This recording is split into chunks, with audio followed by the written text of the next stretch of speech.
Hey, what is up, everybody? I'm here to give you my What's Better, Raw or Smackdown Episode 3 show. And I'm just going to be doing the preview at the moment because as of this recording, none of the shows have happened yet. But I want to preview both shows and talk about them before Raw and Smackdown air tonight. I'm going to start with Raw first. I'm actually looking forward to watching Raw tonight. I think they have some good stuff um, um, planned for tonight. They're going to start to set up to SummerSlam tonight. We're going to finally find out what Kurt Angle's scandal going on. For weeks, Kurt Angle and Corey Graves. Apparently, there was this text message scandal that Kurt Angle doesn't want to get revealed, or also could ruin his career. I'm really interested to see what is going to come of that. What's kind of weird about it, though, is I don't know if they've really gotten to the point where they really need to reveal it yet, because they really haven't been talking about it the past few weeks, and they haven't done enough really to reveal it. If you really wanted to reveal it, I would have maybe waited till SummerSlam, because I think that would have made sense. Maybe have this person, whoever's texting them, threaten to come out clean himself at SummerSlam, and then Kurt Angle doesn't have a choice, something like that. But I'm interested to see what's going to happen with it tonight, and I'm pretty interested. Obviously, too, we have Samoa Joe facing somebody on the roster. I really don't remember who it is. And if whoever wins that match will face Brock Lesnar for the WWE Universal Championship at SummerSlam. Um, Hopefully, Samoa Joe wins that match, because I want to see another match between Samoa Joe and Brock Lesnar at SummerSlam for that WWE Universal Championship. Because the guy that he's facing, we can wait on that match. We don't need that match now. We can wait on that match until WrestleMania 34. We don't need to see it now. So hopefully, Samoa Joe wins that match. And then it says here, Dean Ambrose to kick off Raw. 1 week after Dean Ambrose helped Seth Rollins turn back a 3-1 attack by The Miz and his Miztourage, the Lunatic Fringe will open Raw live in Nashville, Tennessee. Despite having mutual nemesis in the A-lister and his co-stars, a distraught Ambrose made it clear to the Kinslinger last Monday that they were far from friends, and that he hasn't forgotten or forgiven Rollins for what he did to dismantle the Shield back in 2014. What will Ambrose get off his chest when Raw goes live at 8/7 Central on USA Network, and how will Rollins and The Miz respond? Gonna be interesting, I guess. Not only that, interested in Dean Ambrose. Everybody knows that. I think Dean Ambrose is he's just lazy and complacent now. Pretty much everything that The Miz has been saying about him is what Dean Ambrose is. So I'm not looking forward to seeing what's going to happen there. As for the Shield reunion, everybody know. Please click on last week's What's Better Raw or SmackDown episode, which I'll link right up there, because that's where I've given my thoughts about the Shield reunited. So that's and I still feel the same way. It's really weird because the Shield would come back for the Miztourage. The Miztourage really is incredible enough of a faction where the Shield needs to return and stop them. So I'm wondering what's going to happen. And it still kind of involves Dean Ambrose and Miz being in a feud. I'm done with that feud. I don't need to see Dean Ambrose and Miz feud with each other anymore. It's just stupid. Um, I also I'm looking forward to seeing what's going to happen with the Hardy Boys tonight. Obviously, they started the stages of turning the Hardy Boys broken. They lost the match last week to Luke Gallows and Carl Anderson, and then afterwards they were attacked by the Revival. But it doesn't look like that the Hardy Boys are going to become broken, because obviously Anthem um, pretty much denied giving them, the Hardy Boys, the right to use the broken gimmick, so it's just stupid. I'm hoping that it does happen, though, and the Hardy Boys are broken by SummerSlam, so we're going to have to wait and see on that. As for the women's division, I really don't care what's going on with that. They barely any chance that they get. Um, the only person I care about in the women's division on Raw, at least, is Alexa Bliss. I think she's doing really good as Raw Women's Champion, so that's just what I think there. And then obviously I'm kind of looking forward to seeing how they're going to follow up the whole Big Cass, Big Show feud. Obviously, Big Cass and Big Show had like a little altercation last week. Kind of looking forward how they're going to follow up with that. So it's going to be interesting. Anything else I'm interested in? For Raw, not at the moment, but I am looking forward to seeing what they do for Raw tonight. They're kind of building the SummerSlam. But as for SmackDown this week, um, I'm not really looking forward to watching SmackDown. Um, I will be watching it this week. Nothing really that I'm dying to see though. Um, Obviously, I'm not looking forward to watching the build up between Jinder Mahal and Randy Orton for the WWE Championship. And apparently, Jinder Mahal is going to be put in the Pujami prison with them next week. I guess that would be interesting, I guess. But, obviously, we know Jinder Mahal is retaining the championship against Randy Orton. I guess it will be interesting to see what they do with Breezango this week, how they follow up their segments, because I enjoy those segments.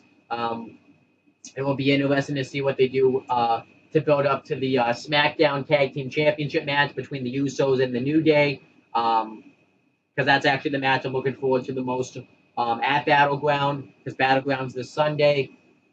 Looking forward to see how they're going to build up to the Usos and New Day. I guess to the United States Championship match between AJ Styles and Kevin Owens. I'd be more interested in that match if AJ Styles didn't already win the United States Championship.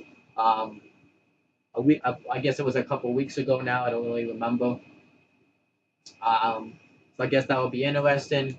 It will be interesting to see how they follow up, building up to Shinsuke Nakamura, Baron Corbin. That's a match I'm have some interest in, but I think it's a bad idea to do that match for the reasons I stated. And then what else is on SmackDown this week? Not really looking forward to see how they're going to follow up with John Cena Rusev. It's a feud that they repackaged from 2015 when they fought for the United States Championship. So that's whatever. So SmackDown, I'm not really looking forward to all that much. It's just whatever.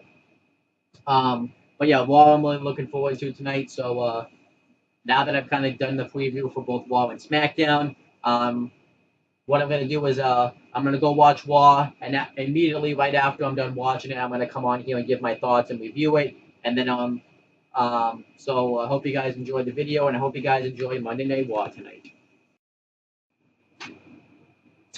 Okay, so I'm going to cover Raw for July 17th, 2017. And yeah, I'm not really going to go over point by point what happened. I'll just cover the stuff I liked and then the stuff I don't like all in one section. This was a weird show, though. I thought there was some things I liked and there were some things I didn't like. Let me go over my notes, though.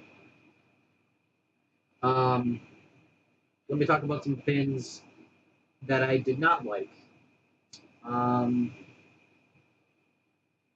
Didn't really care for the stuff they did with the cruiserweights this week. The first thing you had the Brian Kendrick and Drew Gulak versus Mustafa Ali and Jack Gallagher. I liked the fact that they put this match on Raw to kind of build up and push the feuds going on with Jack Gallagher and Brian Kendrick and Drew Gulak and Mustafa Ali.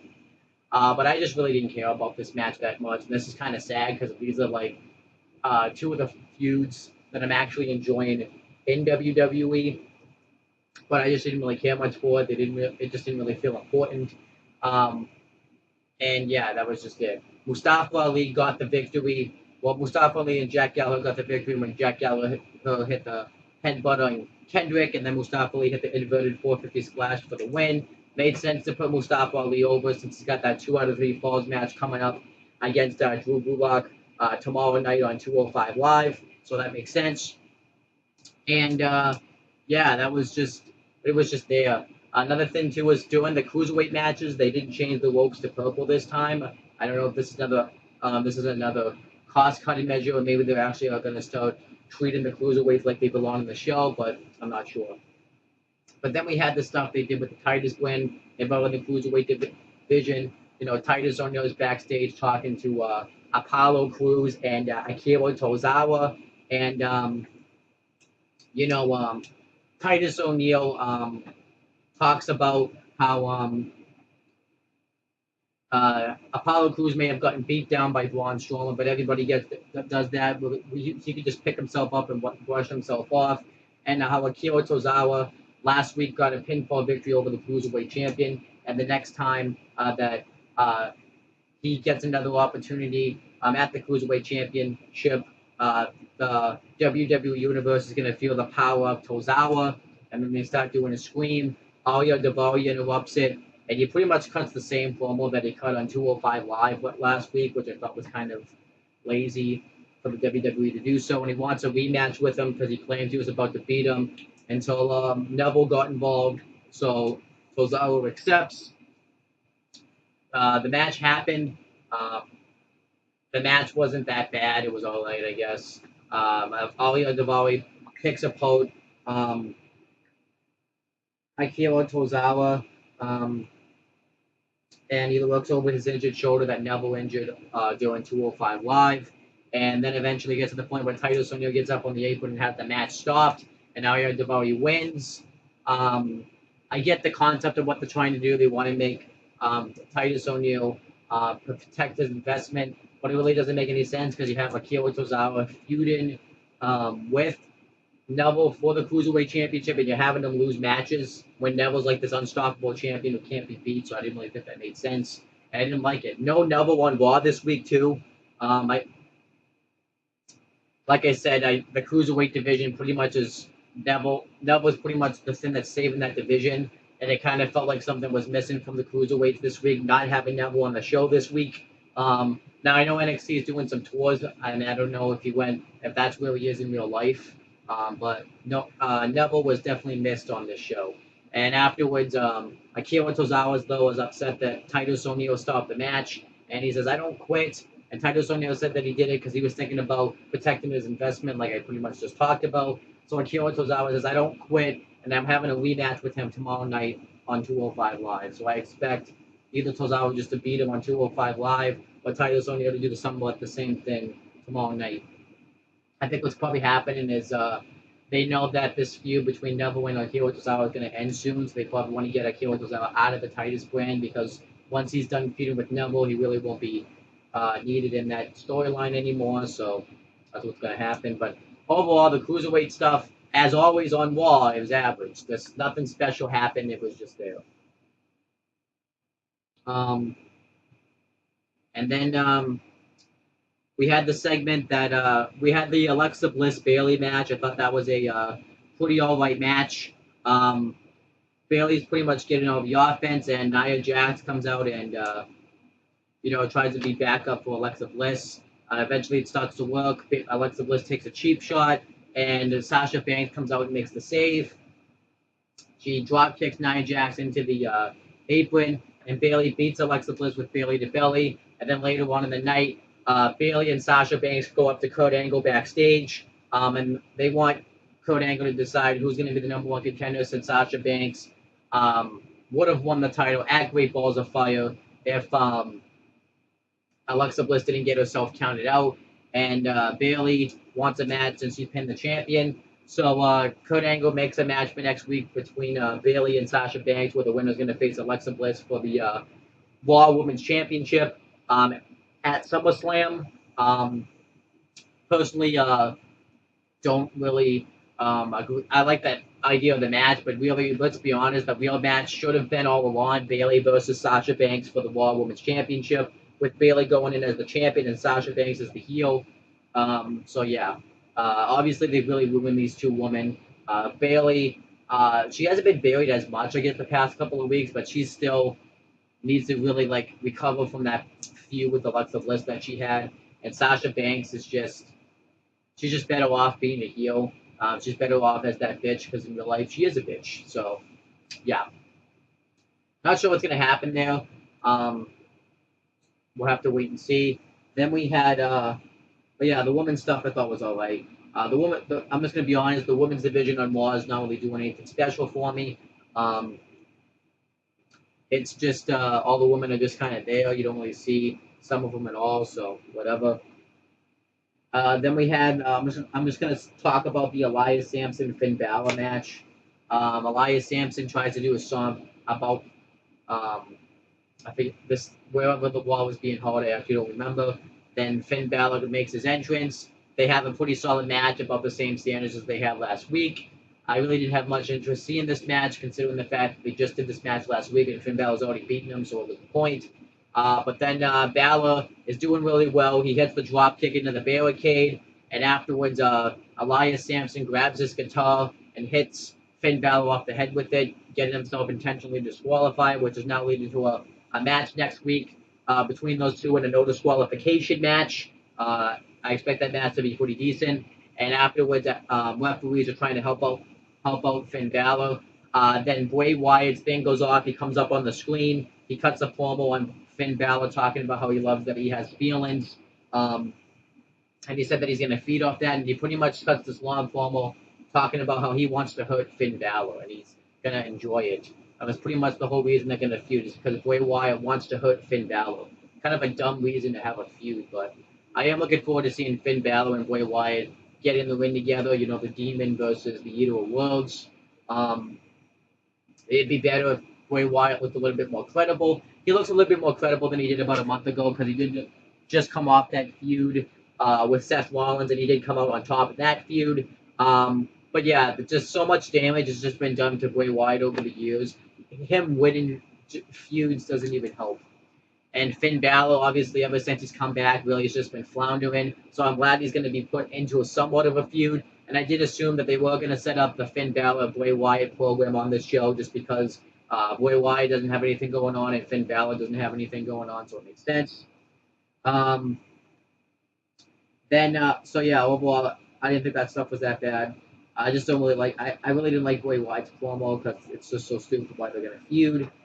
Then for the Enzo Amore promo, he comes out and cuts a great promo talking about how he's not going to be knocked out of Big Cass's life, about about how he took it to beating at Great Balls of Fire like a man, and when Big Cass had an opportunity to fight someone that was his size, he just ran took he just ran away. So Big Cass ends up coming out. Big Cass goes over the commentary and tells Corey Graves that everything that's going to happen to him is on him. And Big Cass says that he's going to go beat the hell out of him since he didn't learn his lesson from Great Balls of Fire. Enzo Amore says, no, I got a plan. I am smart. So he says he's going to go grab a ringside seat and watch Big Cass fight. Big Show comes out and they get into this brawl. I actually liked this brawl. This was actually a really good brawl here. It was just fun. Big Show beats the crap out of Big Cass in the beginning, throws him into the LED light board, and just beats the crap. Well, the LED board set up in the apron, and Big Cass gets the upper hand for a little bit, just starts firing away on right hands. Big Show gets the upper hand, throws him into the barricade, and then they start fighting on the ring apron. Big Cass throws him whips first twice into the steel post. And Big Cass just continues to beat the crap out of Big Show. And Enzo Amore tries to come in and save him, but he ends up laying him out with a big boot. And afterwards, Big Cass walks off. So I liked this here. I like that they're keeping Enzo Amore involved in this feud because I think their feud shouldn't have been a one-off thing. And I'm looking forward to seeing a Big Cass Big Show match at SummerSlam, which is probably where it's going. So I'm looking forward to that. Then the stuff going on with then the Revival fought the Hardy Boys on this show. The Revival had cut a promo backstage beforehand talking about how they're going to take out the Hardy Boys, how when the Hardy Boys came back and they introduced themselves, they act like they didn't know who the Revival are, and they're going to take out the flipping, kicking Hardy Boys. And we had the match. I thought it was a pretty enjoyable, actually a really enjoyable tag team match. It was probably my favorite match on the show. I just really enjoyed it. Obviously, I'm glad the Revival got put in this match. I really wish that they would have saved this match for SummerSlam. But the Hardy Boys dominate the first half of it. Matt Hardy hits a clothesline into a bulldog. They hit a splash leg drop combo and then a wheelbarrow suplex. Then the Revival start to pick apart the Hardy Boy. Well, Matt Hardy, they really start to go after his injured leg and they just really target that leg. I like the tag team psychology they use for that. Then Jeff Hardy gets the hot tag. He starts going off on Dash, and eventually Matt Hardy the Hardy Boys hit the Poetry in Motion. Jeff Hardy goes for the Swanton Bomb, but Dawson pushes him off the top rope. Dash covers him, holds the tights, and gets the win. So the Revival go over. You saw Luke Gallows and Carl Anderson watching this match from backstage, and it didn't really seem like they really built to the broken gimmick coming because nothing happened afterwards. Obviously, I'm gonna blame Anthem for that, like I talked about before. Just Anthem's a piece of shit because I think they were on the verge of bringing back the broken gimmick, but yeah, whatever. I guess they're not going to. And then we had uh,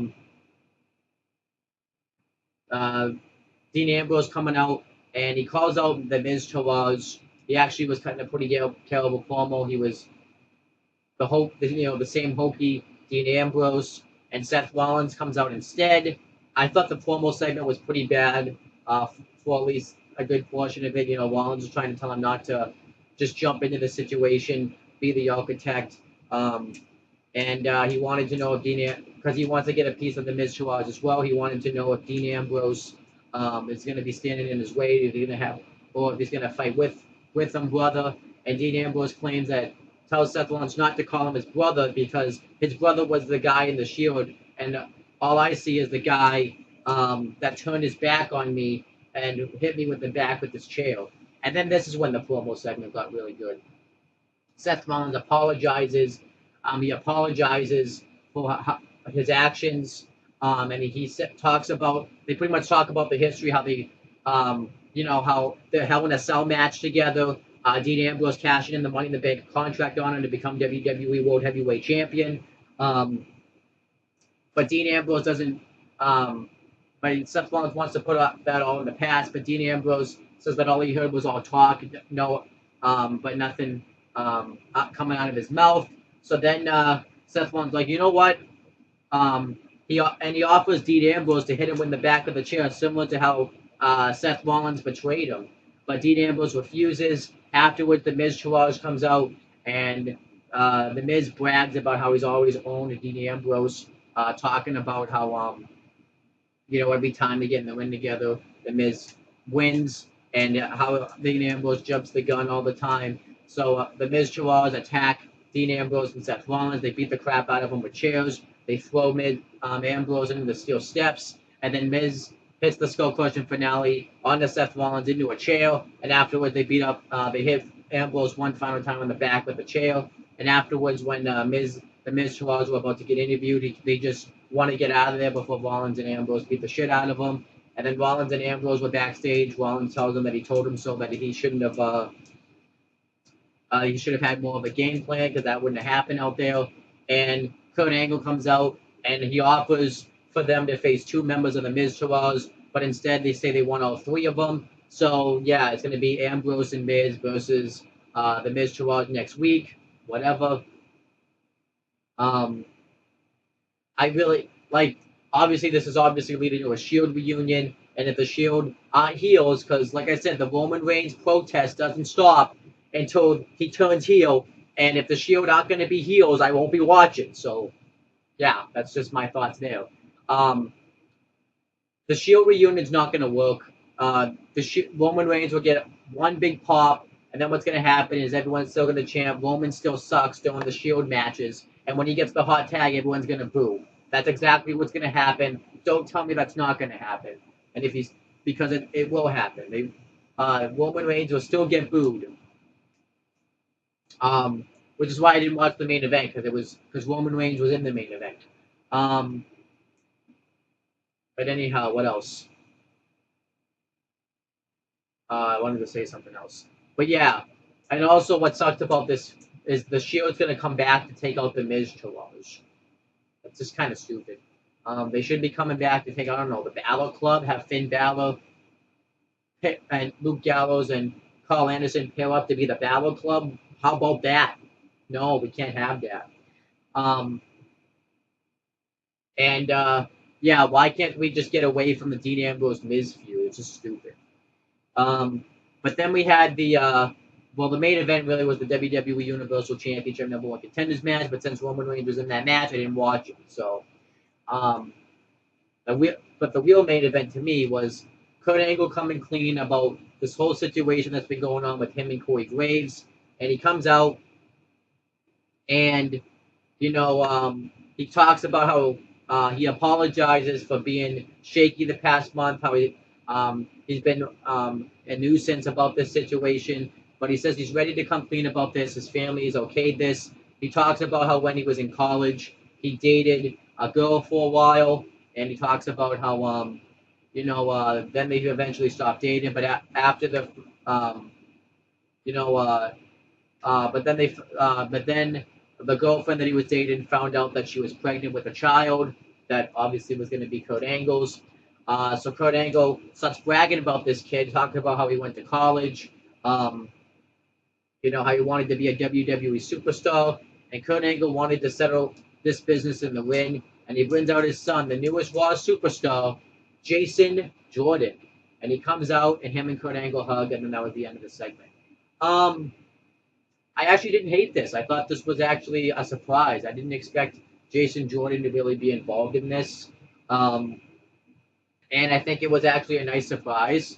I thought they were going to go in the Stephanie McMahon route, and it was going to be leading to Kurt Angle facing Triple H at SummerSlam. Thought Dixie Carter was going to come out. It was going to be something with her or some sort of illegitimate son angle, maybe Chad Gable instead.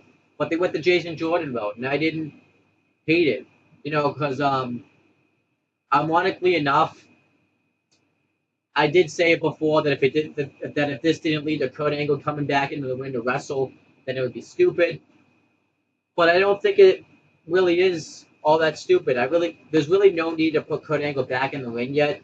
I think you should save that his big return for WrestleMania 34. Have him face Triple H or somebody, and you have him go out in a bang like that. I think that this could really help elevate Jason Jordan, and this could be some great stuff. And afterwards, they have an interview segment on the network where Jason Jordan talks about in pretty much his life, how he's had supportive parents because he was actually adopted, and he's wanted to find out about his real father. And then that they wanted to, and he talks about how him and Angle were trying to find each other. Kurt Angle wanted to get to know his son and wants to, make sure that his son doesn't make the same mistakes that he made. And it was just some good stuff. And I could see some great stuff happening. The fact that Jason Jordan is going to be aligned with Kurt Angle, this could mean a huge push for Jason Jordan, and I expect it. I see him eventually feuding with The Miz and taking the Intercontinental Championship from The Miz. And I think this could just be some great stuff. Jason Jordan, I always thought was a great talent, and I kind of can't wait to see what they do with him. And I'm actually pretty happy about how this turned out.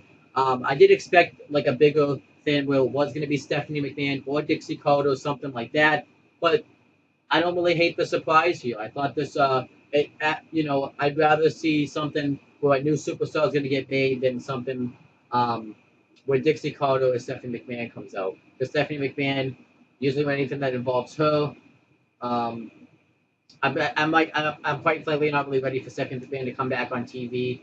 I actually kind of think we're better off having her off TV for a while. And then obviously with Dixie Carter, that would have probably blown up WWE. But I think that they went with the right thing. And obviously they did try to explain how Corey Graves was involved, how he was friends with Jason Jordan for years. He helped get them through this. I actually thought what was going to happen was when Kurt Angle was about to make it, but then Corey Graves was going to kind of be a heel and reveal what was going on, because they did have like that backstage segment where Corey Graves and Kurt Angle kind of were being weird towards each other, how they support their friendships. But no, they didn't go in that direction either. So I like the direction that they went with. And I thought that made for like a good surprise. Because I was surprised. I didn't like mark out for it though, but I was like, you know what? This is cool. This could be some good stuff. I could see some good television coming out of this, and I kind of can't. Yeah, I can't wait to see what Jason Jordan can do, because he's really talented. And then that was pretty much Raw this week, except the Universal Title number one contenders match. Not talking about that though, since Roman Reigns is in it. And overall, even though there was some enjoyable stuff on Raw, I felt like this was kind of an average show. You had a lot of segments I thought that didn't deliver as they should have, and it was just some bland segments. The beginning part of the show I thought was kind of boring, actually. And then the ending kind of made it. I thought they had I thought they had a good tag team match with the Revival and the Hardy Boys. The reveal of Kurt Angle's situation I thought was cool. Um, Samson and Balor didn't have a bad match, but it had a fuck finish. So yeah, the stuff they did with Ambrose and Rollins really wasn't bad, but it started off kind of bad. And Bliss and Bailey didn't have a bad match, but it was just kind of eh. So like I said, they had a lot of ass stuff on this show. They did have some good stuff, but I thought Raw just kind of was an average show. So overall, like I said, if I'm gonna rate Raw a 5 out of 10, an average show. And yeah, that's Raw. I'll be back. Well, actually, obviously, I can't review Smackdown yet since it hasn't happened. So um, I will be back. Um, by the time you see this video, I, you, you know what I'm saying. I will be back when I can to review Smackdown, and I will include it in this tape. I know that came off terribly, but whatever. So bye. Oh, all right. So now we have Smackdown for um, July 18th, 2017. And I'm not really going to go, I didn't really write any notes or anything like that. So I'm just going to talk about the things that I liked first and the things I did not like. This was a very weird show. I don't know how I feel about it yet. But we had JBL, Tom Phillips, and Byron Saxon on commentary for this show. And let me talk about the things I liked. I liked the way they teased the Shinsuke Nakamura AJ Styles match. I thought that was very well done. You know, they're going to be teaming up in a tag match, but then you had Shinsuke Nakamura come in, and AJ Styles thinks he wants to talk about strategy for the tag match or the catch up. Um, on old times in Japan. But then Shinsuke Nakamura points to the United States Championship. Um, and says that if you call for a challenge, I'll be the one accepted. And then he leaves. I hope they don't do the match at SummerSlam. If they did it, I'd be fine with it. But I really want them to save Shinsuke Nakamura versus AJ Styles for a match at WrestleMania 34 for the WWE Championship. That would be a fantastic match and deserves to main event at WrestleMania. You don't need to do the match at SummerSlam. You haven't really done enough where you could really build to it. Keep teasing it, and then I think you can do it. At Money in the Bank, you teased it really well. So I will keep teasing that match between Shinsuke Nakamura and AJ Styles.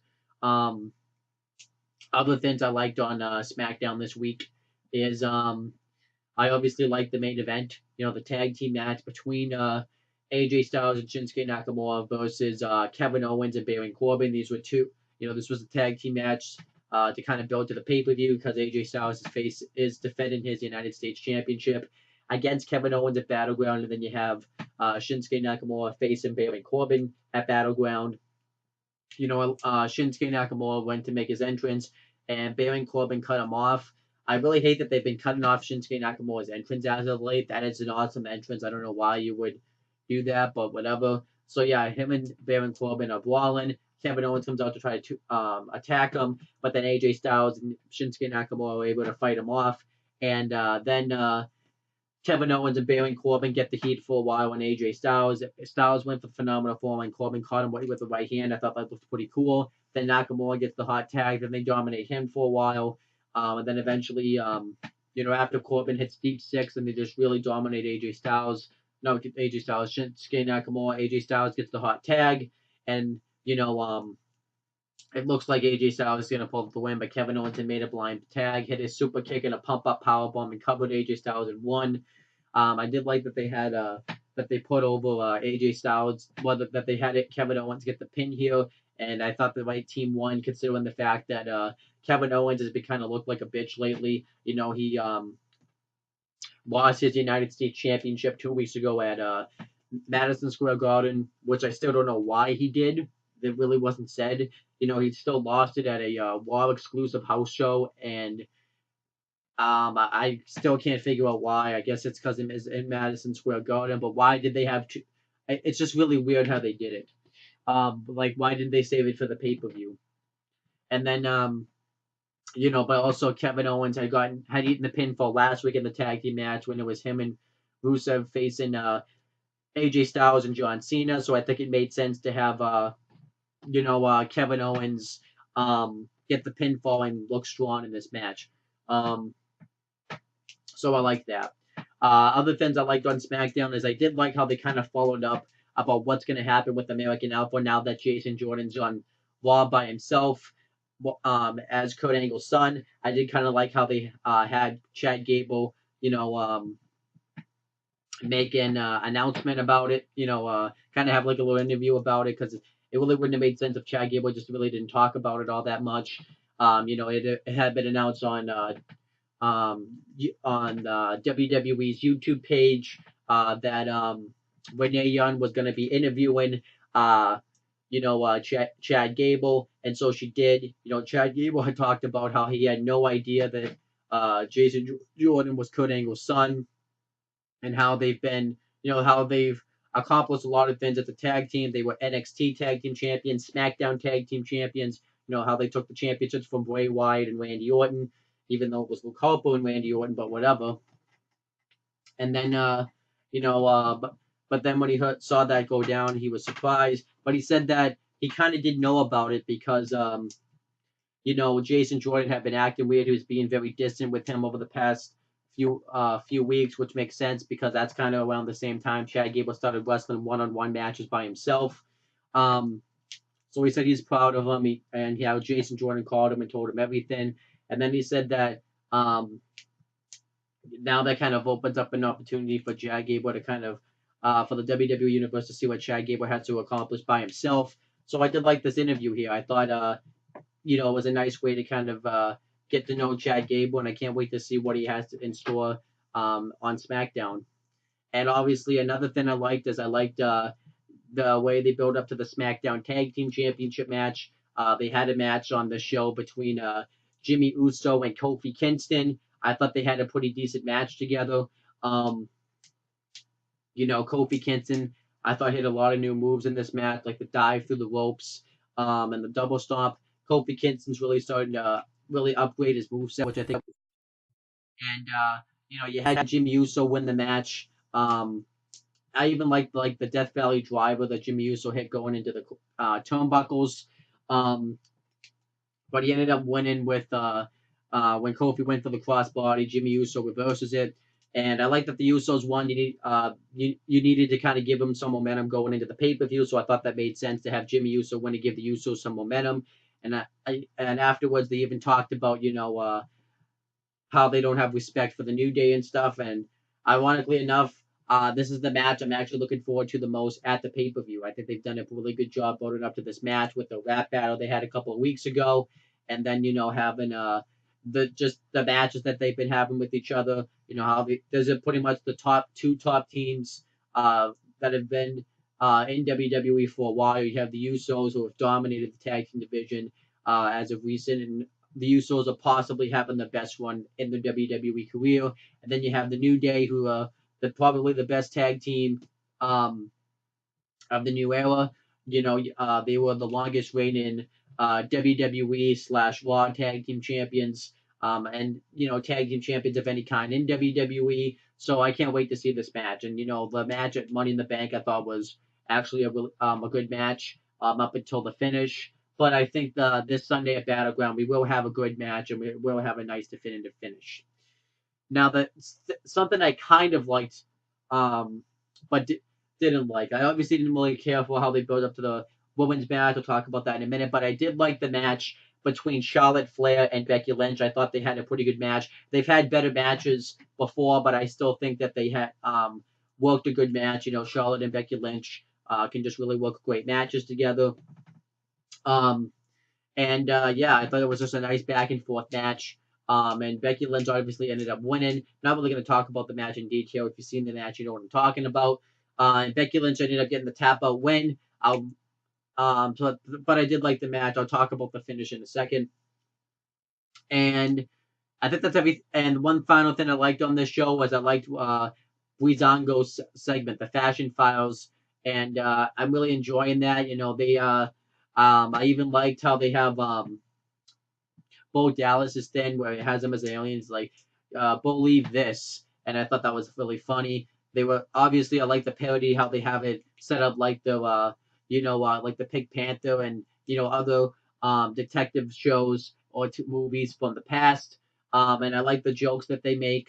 I even liked how Fandango was making jokes about how this could possibly be a ghost. And then when they opened the code and it was revealed to be Aiden English instead, practicing to warm up for his song. Um, and then you have you think that the aliens come in and they have the lights come on like the aliens are gonna come, and then they have the delivery guy come in and said that he just turned the light on since it was dark. But then we find out that they got a delivery, and what ended up being was the head of the horse that they brought in from the last episode of the Fashion Files, and they reveal that they're gonna finally find out who the attackers are at Battleground. Um, Kind of looking forward to. They've been building this story for actually about a couple of months or so. Um, and yeah, I think the Fashion Files have been really entertaining. You don't necessarily like everyone's gonna probably hate it because it's too funny. I like that when Breezango can be funny like this. I think they've actually this is actually a way for them to this is actually getting them over. I think really well.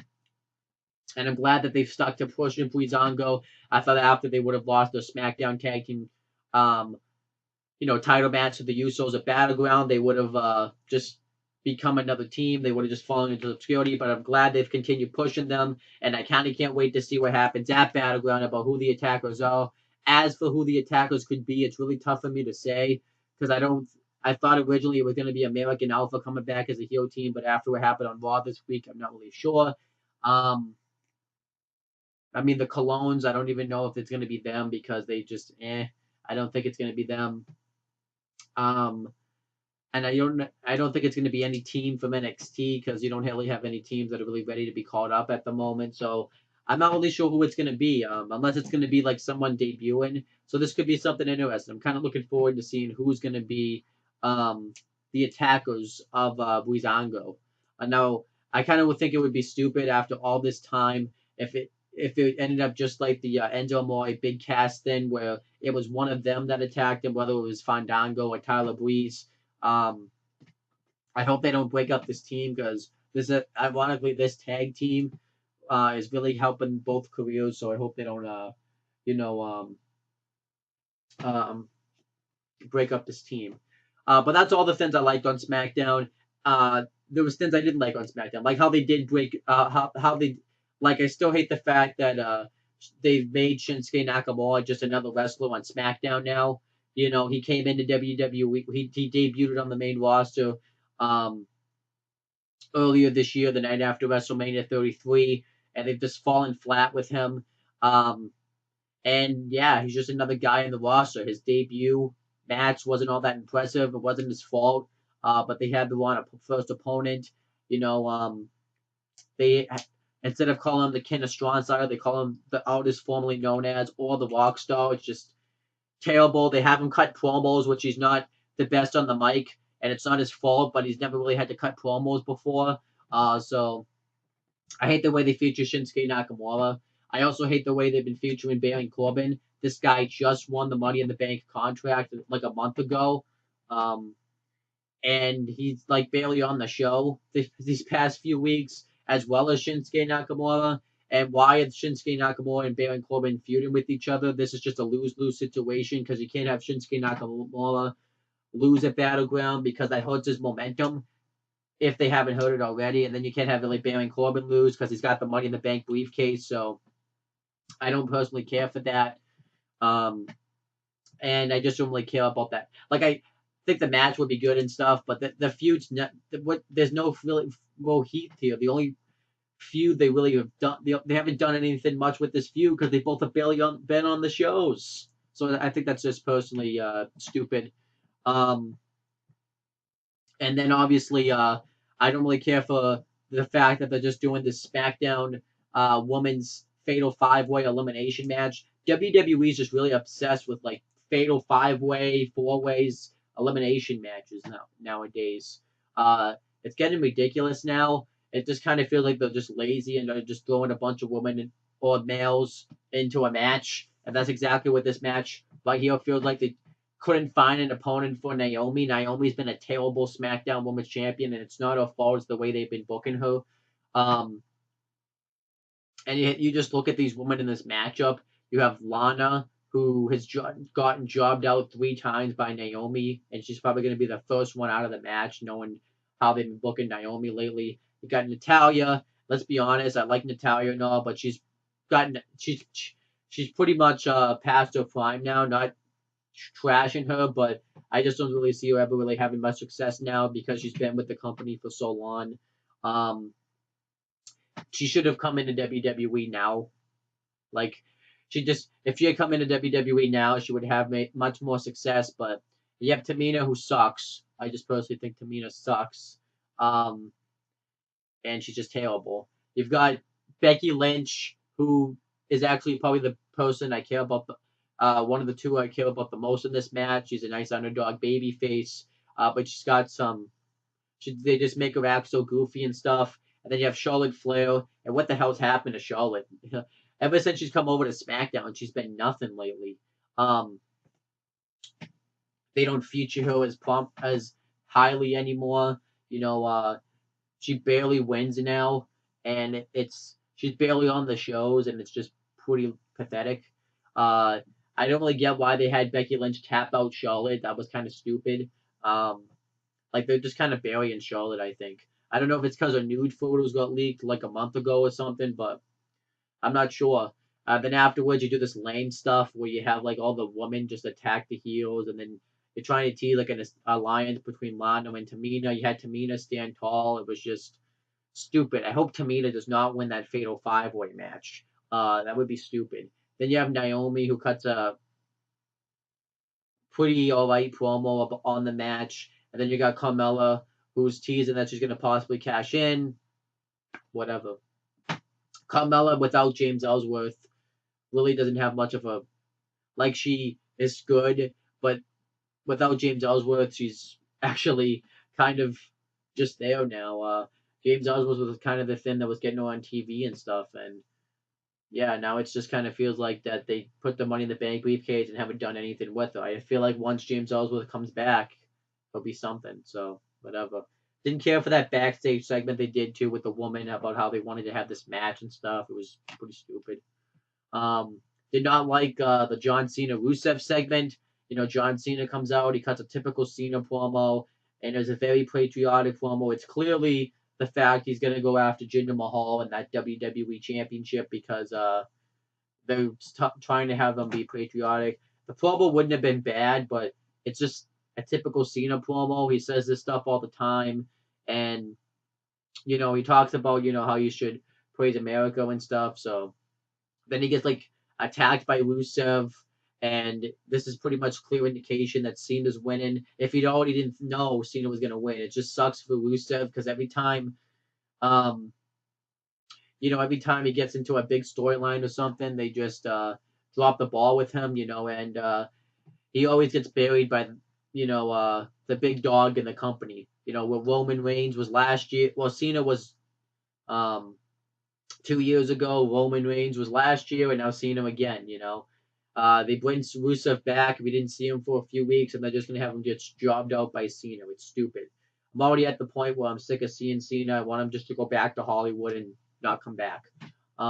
Just being honest, Cena's just the same Cena. And the flag match sounds stupid. You have to grab your flag and put it right on the finish line. It's a hokey match and dumb. We know Cena's winning. Not because of the stiff, because they're not going to have USA lose, but it's Cena. So it's just stupid.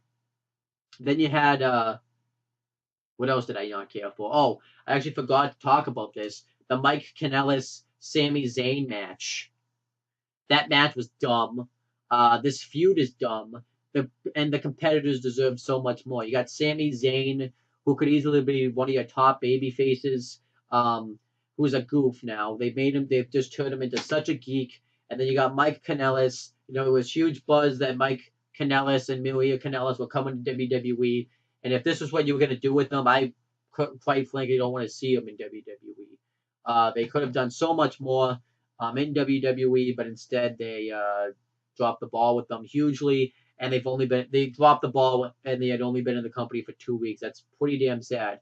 At least WWE, I'm happy WWE just does it right away, so that way I don't have to suspend disbelief that they're gonna do something big with these guys. But the match between Sami Zayn and Mike Kanellis was dumb. The match actually probably like these two guys that go out there and have a great match, but instead this was pretty much a squash. Sami Zayn dominated the whole match, and then Mike Kanellis just won because of his wife.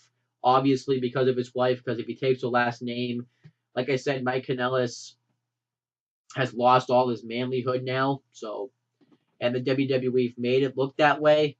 Um, and yeah, and why didn't they just save this match for the pay per view? Like the match at the pay per view, I guess will be better. So at least, but why not go to this match? Because now I've already seen it. I don't care. Um, quite frankly, I actually because this Sunday because I know they're having a rematch of the pay per view because I was just on my phone. I quite frankly hope Sami Zayn wins because he needs to get doing. I'd rather see Sami Zayn get pushed than Mike Kanellis, quite frankly. Especially if Mike Kanellis is going to be under this gimmick. I could say, well, you could say, well, it's going to hurt Mike Kanellis if he loses his first feud. They've already hurt Mike Kanellis. He's already hokey and stupid. So why not just have Sami Zayn win? I don't give a shit. And then what else? Then you had the opening segment that I really hated.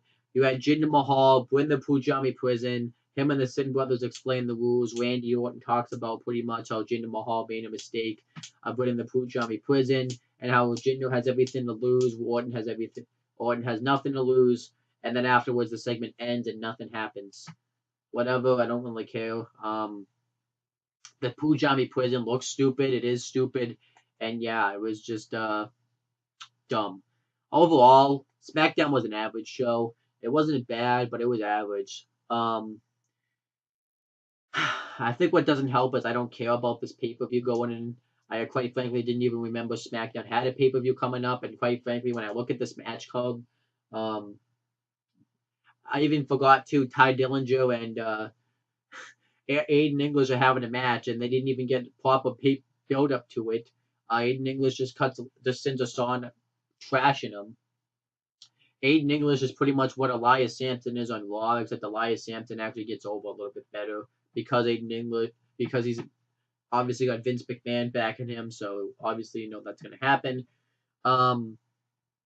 Why did Aiden English and Ty Dillinger wrestling each other a third time? No, like they've wrestled so many times. Ty Dillinger's done nothing in WWE. He's been on TV, not at all. He was jobbed out by Jinder Mahal last week. It's stupid. Aiden English is just a jobber anyway, so it's like I quite frankly don't even care about that match. I don't care about Battleground. The only matches I care about is AJ Owens for the U.S. title, and if Owens had won that U.S. title, I actually care about a lot more than I do the SmackDown Tag Title match and maybe the Shinsuke Nakamura Baron Corbin match. Everything else can just kick rocks on this code. I really don't give a shit about this show. I really don't too. Like you can tell me that I don't give two flying fucks about it. SmackDown was average. I might even say below average. I might say average. No, I'll say average. 5 out of 10. Because yeah, it wasn't shit, but it just didn't feel special, and it was just average. So yeah, that's my thoughts on SmackDown.